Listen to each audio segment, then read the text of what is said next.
రావాల్సిందిగా కోరుతున్నాను.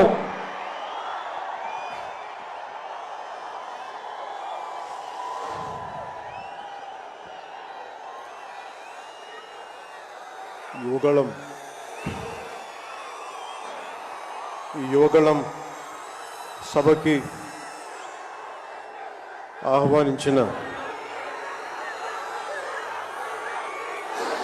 జాతీయ అధ్యక్షులు కింజరాపు అచ్చెన్నాయుడు గారికి, రాష్ట్ర తెలుగుదేశం అధ్యక్షులు కింజరాపు అచ్చెన్నాయుడు గారికి, తెలుగుదేశం జాతీయ అధ్యక్షులు శ్రీ నారా చంద్రబాబు నాయుడు గారికి, యువ నాయకులు, తెలుగుదేశాన్ని ముందు తరంకి నడిపిస్తున్న యువ నాయకులు శ్రీ నారా లోకేష్ గారికి, వేదిక పైనున్న తెలుగుదేశం పెద్దలకి, తెలుగు మహిళలకి, తెలుగుదేశం కార్యకర్తలకి, తెలుగుదేశం నాయకులందరికీ పేరు పేరున నా హృదయపూర్వక నమస్కారం. ఈ వేదిక పైన ఉన్న జనసేన నాయకులకి, పిఏసి చైర్మన్ నాదెండ్ల మనోహర్ గారికి, ఇక్కడికి వచ్చేసిన జన సైనికులకి, సభకు మద్దతుగా వచ్చిన వీర మహిళలకి నా హృదయపూర్వక నమస్కారం. మా సోదరులు, సోదర సమానులు శ్రీ నందమూరి బాలకృష్ణ గారికి నా ప్రత్యేక నమస్కారం. ఈ సభని, యువగళాన్ని సభ ఇలా జరుగుతుంది, నన్ను ఆహ్వానించాలని ప్రతిపాదన వచ్చినప్పుడు నేను నాదెండ్ల మనోహర్ గారికి ఒకటి చెప్పాను. 220 రోజులు పైచిలుకు పాదయాత్ర చేసి 3000 కిలోమీటర్ల పైగా నడిచి 97 నియోజకవర్గాలు ప్రత్యక్షంగా అక్కడున్న ప్రజల కష్టాలన్నీ, సాధక బాధలు తెలుసుకొని, ఇది లోకేష్ గారి రోజు, ఇది ఆయన రోజున ప్రత్యేకించి ఆయనే ఉండాలి తప్ప ఇంకా వేదిక పైన నేను ఉండడం సబబా అంటే కాదు, మీరు ఖచ్చితంగా ఉండాలి అని లోకేష్ గారు మనస్ఫూర్తిగా నన్ను ఆహ్వానిస్తే 4 దశాబ్దాల సుదీర్ఘ అనుభవంతో ముఖ్యమంత్రిగా, ప్రతిపక్ష నాయకులుగా శ్రీ నారా చంద్రబాబు నాయుడు గారు ఆహ్వానం మేరకు మనస్ఫూర్తిగా నేను ఈ ఆహ్వానాన్ని మన్నించి ఇక్కడికి వచ్చాను. పాదయాత్ర జగన్ గారి పాదయాత్ర లాంటిది కాదు, ఇది బొగ్గలు నిమిరే పాదయాత్ర కాదు, ఇది కష్టాలు తెలుసుకున్న పాదయాత్ర, మాటలతో ఉన్న పాదయాత్ర కాదు, చేతలతోటి చూపించే పాదయాత్ర. అలాంటి పాదయాత్రని చేసిన లోకేష్ గారికి మనస్ఫూర్తిగా నా ధన్యవాదాలు తెలుపుకుంటా ఉన్నాను. ఒకసారి నాకు పాదయాత్ర చేస్తున్నప్పుడు చాలా అసూయ ఉంటుంది. నేను నడుద్దామంటే నాకు నడవనిచ్చే పరిస్థితి ఉండదు. పాదయాత్ర వల్ల చాలా అనుభవాలు ఎదురవుతాయి. చాలా మందితో సాధక బాధలు తెలుసుకోవచ్చు, కష్ట సుఖాలు పంచుకోవచ్చు. అలాంటి అవకాశం నాకు లేనందుకు ఈరోజు నాకు చాలా బాధగా. అలాంటి నాకు రాని అవకాశాన్ని లోకేష్ గారు దిగ్విజయంగా చేయటం, పూర్తి చేయడం నాకు చాలా ఆనందంగా ఉంది. మన ఆంధ్రప్రదేశ్ స్ఫూర్తి భారతదేశానికి చాలా కీలకమైనది. ఈ రోజున భాషా ప్రయుక్త రాష్ట్రాలు ఏర్పడ్డాయి అంటే పుట్టి శ్రీరాములు గారి బలిదానం, త్యాగ ఫలితం. ఆయన స్ఫూర్తి వల్ల ఈ రోజున మనకి భాషా ప్రయుక్త రాష్ట్రాలు ఏర్పడ్డాయి. సో భారతదేశానికి మనం చాలా స్ఫూర్తినిచ్చిన నేల ఇది. అలాగే ఐఏఎస్లు ఐపీఎస్లు ఉమ్మడి ఆంధ్రప్రదేశ్కి రావాలని ఉవ్విళ్ళూరేవారు. ఈ ఐఏఎస్ అకాడమీల్లో నైనిటాల్లో ఉండే అకాడమీస్లో ప్రతి ఐఏఎస్ అధికారి చెప్పేది ఆంధ్రప్రదేశ్ ఒక మోడల్ స్టేట్, అది అక్కడికి వెళ్ళాలి. ఈ రోజున అలాంటి ఆంధ్రప్రదేశ్ ఎందుకు వెళ్ళకూడదో ఆ మోడల్ కింద అయిపోయింది ఈ జగన్ గారి నాయకత్వంలో. నేను చంద్రబాబు గారు జైల్లో అన్యాయంగా పెట్టినప్పుడు నాకు చాలా బాధ కలిగింది.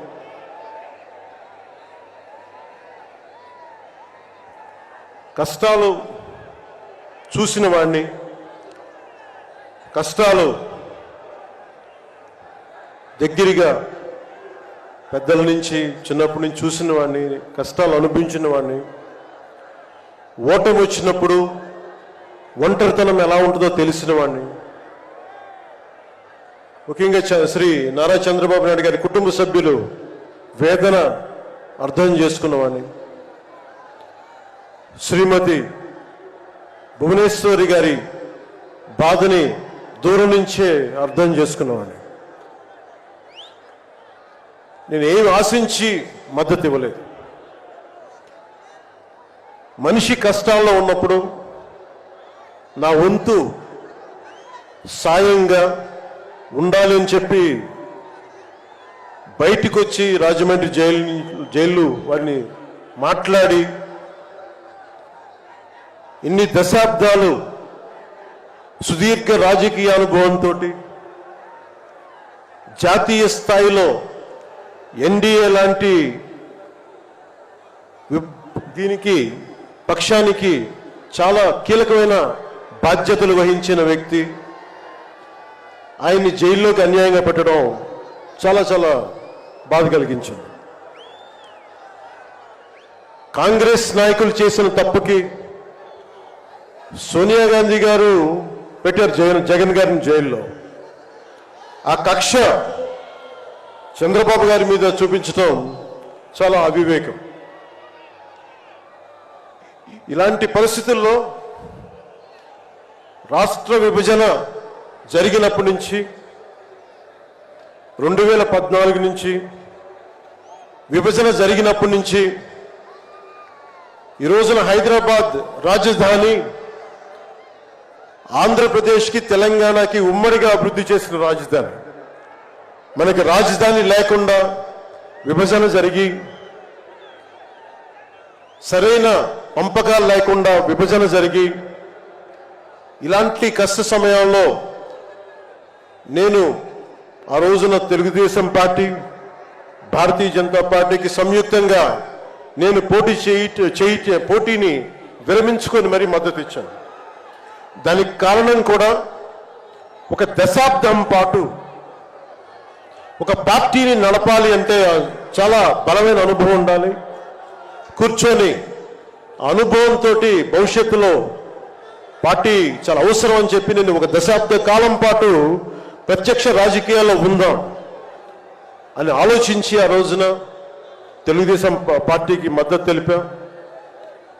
ప్రభుత్వం వచ్చింది ఆ రోజున. దురదృష్టవశాత్తు చిన్న అభిప్రాయ భేదాలు కావచ్చు, కమ్యూనికేషన్ గ్యాప్ వల్ల కావచ్చు 2019లో అది ముందుకు తీసుకెళ్ళలేకపోయాం. ఆ తీసుకెళ్ళలేని లోటు, దాని తాలూకు రియాక్షన్ వైఎస్ జగన్ ప్రభుత్వం వచ్చేసింది. నేను ఏ రోజున కూడా ఒక దశాబ్దం కాలం పాటు చాలా సుదీర్ఘమైన అనుభోగిలో రాజకీయాలకు ఈ ఆంధ్రప్రదేశ్కి కావాలి, నా వంతు కృషి నేను మద్దతు ఇద్దామని ఆ ప్రయత్నంలో మనం మిస్ అయ్యాం. దాన్ని ఈ 2024 మనం ప్రభుత్వాన్ని స్థాపిస్తున్నాం, మార్పు తీసుకొస్తున్నాం. జగన్ని ఇంటికి పంపించేస్తున్నాం. నేను వింటుంది 25 మంది ఎమ్మెల్యేలని మార్చారు, ఇంకొక 80 మంది, మొత్తానికి కలిపి 80 మంది ఎమ్మెల్యేలు మారుస్తున్నారని నేను వింటా ఉన్నాను. మార్చాల్సింది ఎమ్మెల్యేలు కాదు, ఈ రాష్ట్ర ముఖ్యమంత్రి జగన్. నాకు జగన్ మీద వ్యక్తిగతంగా నాకు అసలు కోపం లేదు. నిజంగా ఒక బలమైన ఆధిక్యతతోటి ముఖ్యమంత్రి అయ్యి ప్రభుత్వాన్ని సమర్థవంతంగా నడిపి ప్రజలకి మేలు చేయాల్సిన వ్యక్తి కూల్చివేతలతో మొదలుపెట్టాడు. ప్రత్యర్థుల్ని ఇబ్బంది పెట్టే విధంగా, ప్రతి ఒక్కరిని ఎదురు తిరిగితే ఏంటని ప్రశ్నిస్తే వారిని కేసులు బనాయించి ఇబ్బంది పెట్టే పరిస్థితుల్లో ఈ ముఖ్యమంత్రి ఉంటే నేను ఇలాంటి ప్రభుత్వం ఉంటుందని నేను ఊహించలేదు. ఆయన స్వయంగా ప్రమాణ స్వీకారానికి నన్ను ఆహ్వానించినప్పుడు వారికి ఒకటే తెలియజేశాను, మీరు చాలా సమర్థవంతంగా పరిపాలించండి, ప్రజలకి మేలైన ప్రభుత్వం ఇవ్వండి, మేము ఒక పార్టీగా ప్రజల పక్షాన్ని వహించి సద్విమర్శే చేస్తాం అని అంటే చెప్పి ఆయనకి నా శుభాకాంక్షలు తెలియజేశాను. కానీ దురదృష్టవశాత్తు ఈ వ్యక్తికి కక్ష సాధింపు వ్యక్తి, ఎవరు ఒక మాట అనకూడదు, ప్రజాస్వామ్యం అనే ఒక పదానికి విలువ తెలియదు, ఏదైనా మాట్లాడితే దాడులు చేయించడం, చాలా నీచంగా తిట్టించడం, ఇన్ని దశాబ్దాల ఆంధ్రప్రదేశ్ రాజకీయ చరిత్రలో ఏ ఒక్క నాయకులు కూడా వైఎస్ రాజశేఖర రెడ్డి గారితో కలిపి కూడా ఏ ఒక్కరు కూడా ఇంటిలో బయటికి రాని ఆడపడుచుల్ని, తల్లుల్ని ఒక్క మాట లేదు. ఎవరు కూడా నాయకుల్ని తిట్టారు, విమర్శలు చేశారు, దిగుజారుడిగా మాట్లాడి ఉండొచ్చేమో, కానీ ఇంటిలో బయటికి రాని ఆడపడుచుల్ని, ఇంటి పట్టునే ఉండి బయటికి రాని తల్లుల్ని చాలా నీచంగా విమర్శించే ఈ సంస్కృతి జగన్ నాయకత్వంలో ఈ వైసీపీ ప్రారంభించింది. ఎంతమంది కన్నీళ్లు పెట్టుకున్నారు, ఎంతమంది స్త్రీలు బాధపడ్డారు. ఒకటే అనిపిస్తుంది, వ్యక్తికి అడగాలనిపించినప్పుడు ఇంట్లో ఉన్న తల్లికి చెల్లికే విలువ ఇవ్వనేవాడు మన ఇంట్లో ఉన్న ఆడపడుచులకి ఏం గౌరవిస్తాడు? ఇంట్లో తల్లికి చెల్లికి విలువ ఇవ్వనేవాడు 30,000 మంది ఆడపిల్లలు అదృశ్యం అయిపోతే ఏం పట్టించుకుంటాడు? మొన్న 22 ఒక సంవత్సరంలోనే ఎన్సీఆర్బీ డేటాలో దాదాపు 10,000 మంది ఆడపిల్లలు అదృశ్యం అయిపోయారు ఒక సంవత్సరంలోనే. నేను మాట్లాడుతున్నప్పుడు డేటాతోటే మాట్లాడతాను. 2.5 సంవత్సరాల క్రితం వైసీపీ వాలంటీర్ వ్యవస్థలోని కొంతమంది ఒంటరి మహిళల మీద, ఆడపడుచుల మీద డేటా సేకరిస్తున్నారు. దీని మీద మీరు మాట్లాడండి అని చెప్పి చాలామంది పెద్ద స్థాయి వ్యక్తులు నాతో మాట్లాడినప్పుడు దాదాపు ఇన్ని వేల మంది, 30,000 మంది పైచులకు ఆడవాళ్ళు అదృశ్యమైపోయారు, మీరు మాట్లాడండి అని చెప్పినప్పుడు నేను నమ్మలేదు. కానీ డేటా తెప్పించుకొని చూస్తే నేను గళమెత్తినప్పుడు వైసీపీ వాలంటీర్ వ్యవస్థ మీద ఆ రోజున ప్రత్యేకించి చెప్పాను, యువతకి ఉద్యోగాలు వస్తే చాలా ఆనందించేవాడిని. కానీ కొద్దిమంది వాలంటీర్స్ చేసే ఈ విధానాల వల్ల ఒంటరి మహిళలు, ఒంటరి ఆడవాళ్ళు, భర్త లేని వారు చాలా అన్యాయాలకు గురవుతూ ఉంటే అన్నింటికి తెగించి నేను ఎప్పుడు గొంతెత్తినా ఓట్లుని బేస్ చేసుకొని మాట్లాడను, మార్పుని బేస్ చేసుకొని మాట్లాడతాను, మార్పుని ఆధారం చేసుకొని మాట్లాడతాను. వారాహి యాత్రలో ఆ రోజు ప్రారంభిస్తే నా మీద విపరీతమైన దాడులు జరిగినాయి, విపరీతమైన విమర్శలు, కువిమర్శలు, అన్నిటినీ భరించాం. చివరికి విశాఖపట్నంలో కూడా నేను ఎయిర్పోర్ట్ నుంచి మనకి పార్టీ కార్యక్రమాలకు వస్తూ ఉంటే పోలీసుల చేత నన్ను రానివ్వకుండా చేసి, ప్రజలు నమస్కారం చేస్తుంటే ప్రతి నమస్కారం చేయడానికి కూడా ఒక ఉన్నత స్థాయి అధికారి చాలా నీచంగా మాట్లాడి కూర్చోమని చెప్పే స్థాయికి వెళ్ళిపోయింది ప్రభుత్వం. పొరపాటు ఆయన పక్కనే స్టాండింగ్ ఇన్స్ట్రక్షన్స్ వస్తూ ఉన్నాయి అధికారికి. పొరపాటున ఆయనకి స్పీకర్ ఫోన్ నొక్కుకుపోయింది అధికారులు మాట్లాడుతూ ఉంటాయి. మనందరికీ తెలిసిన మాట్లాడితే అన్నిటికీ అన్ని శాఖలకి మంత్రి అయిన ఒక పెద్ద మనిషి ఆయన గొంతు వినిపిస్తూ ఉంది. ముందుకు వెళ్ళనివ్వకండి, కూర్చోబెట్టండి, ఇవన్నీ మాట్లాడుతూ ఉన్నారు ఆయన. నాలాంటి వాడికే ఇలాంటి ఇబ్బందులు వస్తే సగటు మనిషికి ఎలా ఉంటుందో మీరు ఆలోచించండి. సుదీర్ఘమైన అనుభవం ఉన్న శ్రీ చంద్రబాబు గారికే ఇలాంటి పరిస్థితులు వచ్చినప్పుడు సగటు మనిషికి ఎలా ఉంటుంది? చాలా అనుభవజ్ఞులైన ఒక్కొక్క సీనియర్ నాయకులకే ఇలాంటి పరిస్థితులు ఉంటే రేపొద్దున భవిష్యత్తులో ఇంకొక మారు వైసీపీ ప్రభుత్వం వస్తే ఎవ్వరూ ఇళ్లలో ఉండలేరు, ఆంధ్రప్రదేశ్లో ఉండలేరు, పెట్టుబడులు రావు. ఇవన్నీ మారాలి. నేను 2021లో ఇప్పటం సభలో వైసీపీ వ్యతిరేక ఓటు చీలనివ్వను. దానికి నాకేదో అద్భుతాలు జరుగుతాయని కాదు, కానీ నిజంగా యువత భవిష్యత్తును దృష్టిలో పెట్టుకొని, మహిళల భద్రతను దృష్టిలో పెట్టుకొని, మనకి వ్యాపారస్తుల పెట్టుబడులను దృష్టిలో పెట్టుకొని, సంక్షేమాన్ని దృష్టిలో పెట్టుకొని ఈ వైసీపీ ప్రభుత్వం మారాలి. వైసీపీ వ్యతిరేక ఓటు అన్నీ కలిపి ఏకతాటిపై ఒక ప్లాట్ఫామ్ పైన రావాలని చెప్పి ఆ రోజు నేను కన్న కోరిక, నా ఆలోచన ఈ రోజున మన ఉత్తరాంధ్రలో యువగలంలో ఈ విధంగా కనిపిస్తున్నప్పుడు ఒకవైపు తెలుగుదేశం నాయకులు, ఇంకోవైపు జనసేన నాయకులు, దానికి మద్దతుగా మీరందరూ రావడం నాకు నిజంగా చాలా ఆనందం కలిగిస్తుంది. మనం ఈ రోజున ప్రారంభించిన యాత్ర, ఈ రోజున ప్రారంభిస్తున్న ఈ క్షణాలు ఆంధ్రప్రదేశ్ భవిష్యత్తుని నిర్దేశించే క్షణాలు ఇవి. ఆంధ్రప్రదేశ్ భవిష్యత్తుని మనకి చాలా బలంగా నిర్దేశించే క్షణాలు. ఈ రోజున నేను భారతీయ జనతా పార్టీ, నరేంద్ర మోదీ గారి నాయకత్వంలోని భారతీయ జనతా పార్టీ అలయన్స్లో ఉండి కూడా అందరూ అనుకుంటా ఉన్నారు, ఎలాగ మాట్లాడావు, మోసం చేశావు భారతీయ జనతా పార్టీ. చాలామంది కొంతమంది మాట్లాడుతూ ఉంటే వైసీపీ నాయకులు, వారందరికీ నేను సభాముఖంగా తెలియజేస్తున్నాను, ఆంధ్రప్రదేశ్ పరిస్థితులు ప్రత్యేకంగా నేను జాతీయ స్థాయి నాయకులకు వివరించాను.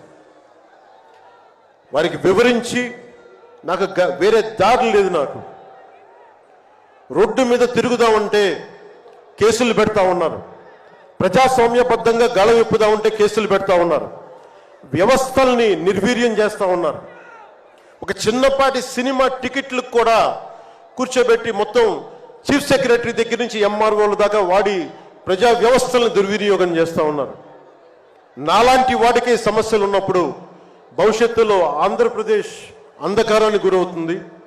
దయచేసి మీరు ఈ గఠబంధన్ని, ఈ పొత్తుని మీరు మనస్ఫూర్తిగా మీ బ్లెస్సింగ్ కావాలి అని చెప్పి నేను అమిత్ షా గారికి తెలియజేశాను. నేను వారు ఎంతవరకు ఒప్పుకుంటారో నాకు తెలియదు, కానీ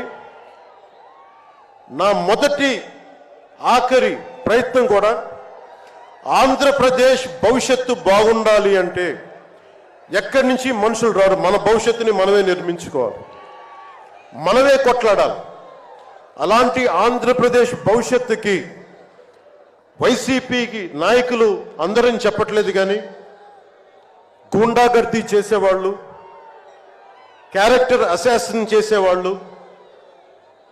అసాసినేషన్ చేసేవాళ్ళు, ఆడపడుచుల్ని అగౌరవపరిచేవాళ్ళు, వీరందరికీ సభాముఖంగా చెప్తున్నాం,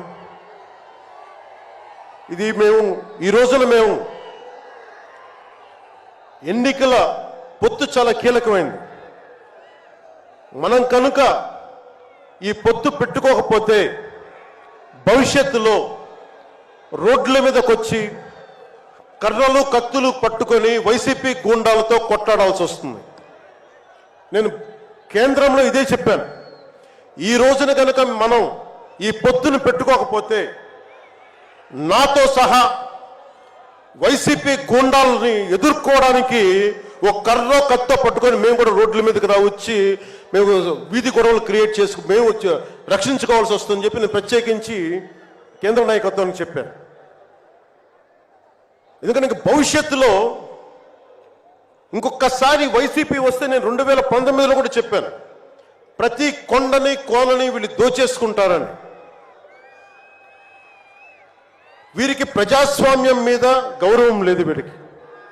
అందుకని ప్రత్యేకించి ఈ పొత్తుని సాధ్యమైనంత ఎక్కువ కాలం ఉంటే ఆంధ్రప్రదేశ్ భవిష్యత్తు నిలదొక్కునే వరకు ఇది ఉండాలి పొత్తుని మనస్ఫూర్తిగా నేను ఆకాంక్షిస్తున్నాను. నేను భవిష్యత్తు నేను కూర్చునేది రోడ్లు కానీ సోదరులు లోకేష్ గారు చెప్పారు, జనసేన ఆలోచన విధానంతో మేమందరం మాట్లాడుకున్నాం. భవిష్యత్తులో ఉమ్మడి మేనిఫెస్టో కూడా రిలీజ్ చేస్తాం. దాంట్లో ముఖ్యంగా నేను చెప్పదలుచుకుంటుంది ఇన్ఫ్రాస్ట్రక్చర్, రోడ్లు కానీ హెల్త్ కేర్ కానీ, primary health care centres, secondary health care centres, tertiary health care centres, అలాగే మనకి యువతకి ఉపాధి అవకాశాలు, గవర్నమెంట్ ఎంప్లాయీస్కి సిపిఎస్ రద్దు మీద ఎలాంటి నిర్ణయం తీసుకోవాలి, రెబీరో గారు పెట్టినట్టుగా పోలీస్ రిఫార్మ్స్ ఇంప్లిమెంటేషన్, అలాగే టీచర్లకి ఉద్యోగాల భర్తీ, రైతులు, కౌలు రైతులు, ఉద్యానవన రైతులు, సెరికల్చర్ రైతులు, ఆక్వా రైతులకి లాభసాటిగా ఎలా ఉండాలి, ప్రభుత్వ పాఠశాలలు, సంక్షేమ హాస్టల్ స్థితిగతుల్ని ఎలాగ మార్చాలి, అంగన్వాడీ కార్యకర్తలకు ఎలాగ ఉండాలి, అండగా ఉండాలి, పంచాయతీల్ని ఎలా బలోపేతం చేయాలి, మత్స్యకారులకి, గిరిజనులకి, దళితులకి ఎలాంటి పథకాలుంటే వారి జీవితాలు మరింత మెరుగవుతాయి, అలాగే చేనేత కార్మికులకి ఎంత అండగా ఉండాలి, వైద్యం అందుబాటులోకి ఎలా తీసుకురావాలి, సంఖ్యాబలం లేని బీసీ కులాలకి ఎంత అండగా ఉండాలి, వీటన్నిటి మీద చాలా లోతైన ఒక ఎక్సర్సైజ్ చేస్తూ ఉన్నాం. దీన్ని బేస్ చేసుకొని ఒక ఉమ్మడి కార్యాచరణకు, ఉమ్మడి ప్రణాళిక నారా చంద్రబాబు గారు మేము కలుసుకొని వచ్చే ఇలాంటి పెద్ద సభలో, రానున్న పెద్ద సభల్లో ఒకటి సంయుక్తంగా దీన్ని రిలీజ్ చేస్తాం. ఈరోజు నేను ప్రత్యేకించి నా మాటని, ఇది లోకేష్ గారి రోజు కాబట్టి, ఆయన కష్టపడి ఆయన రోజు కాబట్టి నేను నా ఉపన్యాసాన్ని కుదించే మాట్లాడుతున్నాను. ముగింపు వాక్యాలుగా నేను మాటకి, మైత్రికి చాలా విలువనిస్తాను. కష్టాలు వస్తే ఒంటరితనం ఎలా ఉంటుందో అనుభవం ఉన్నవాడిని. తెలుగుదేశం ఆది నాయకులు కొండంత కష్టంతో ఉన్నప్పుడు వారు, వారి కుటుంబం, వారి పార్టీ కార్యకర్తలు, వారి పార్టీ నాయకులు, మీరు కొండంత కష్టంలో ఉన్నప్పుడు నేను అర్థం చేసుకున్నవాడిని. వ్యక్తి ప్రయోజనాలు, వర్గ ప్రయోజనాలు, పార్టీ ప్రయోజనాలు అన్నిటినీ దాటి ఒక తోటి మనిషిగా, ఒక సాటి మనిషిగా నేను మీకు అండగా నిలబడ్డాను.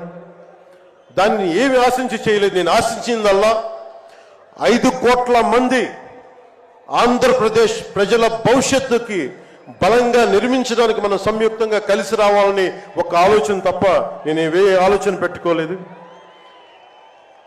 ఈ మైత్రి,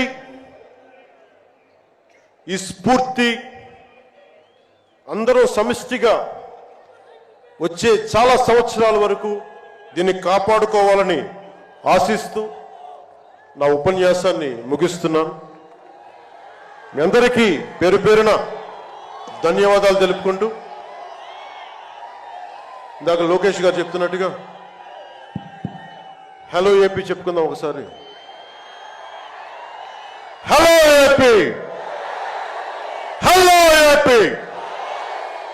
వైసీపీకి బాయ్ బాయ్ చెప్తాం.